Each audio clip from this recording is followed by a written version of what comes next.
nga palang isang bibili natin para pang Pinoy. Bumagsa naman ng bote. So ngayon, inaubot kasi nagtuloy siya ng ano, lahating garbage pag nabote. Mga kalakal. Yun. Yan, dito niya sa mga ano natin, pang pondo. Kaya sabi niya, pre, naanam mo yung bote sa bahay. Saka mahirap din mamulot ngayon mga kalaro. Mahangin. Ang lamig.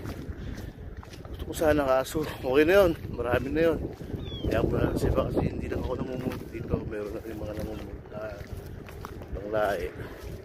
Pero mas nauuna ako eh. Mamaya pa sila kasi na 5. Kaya ako alas 3. Kaya so, hayaan na natin sila. I-share naman. Yan, tignan yung oras. Yan. Alas 3 na madaling araw yan. Ano nyo? Yung snow. Yung dagat. Yung damo. Yung damo na yan. Hindi pa pag sa winter namamatay. Akala nyo pag summer nabubuhay. Magiging damo uli yan. Sana all ganun, no? Yung mga damo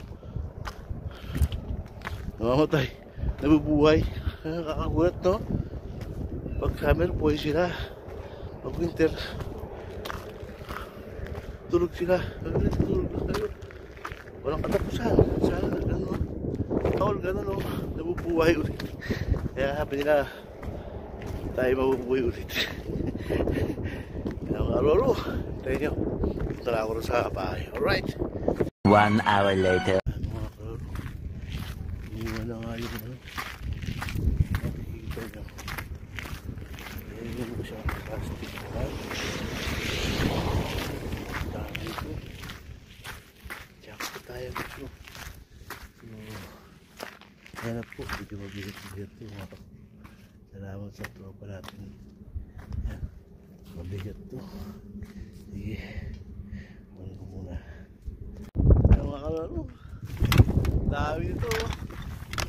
Ayan, mabigat. Ayos, sige. Yung muna ako. Kaya sa bahay ha. Alright. A few moments later. Dito ako sa bahay. Ito yung bahay namin. Kailangan ko. Nakapagod lang. So, yun. Bakit na ako?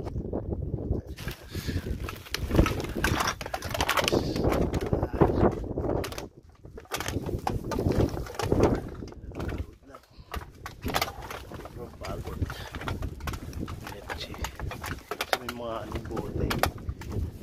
Kaya mas marami ng bote.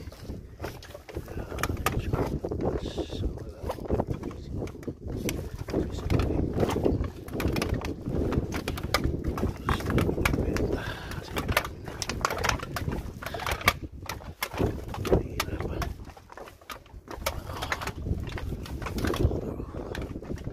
Daw sa bahay.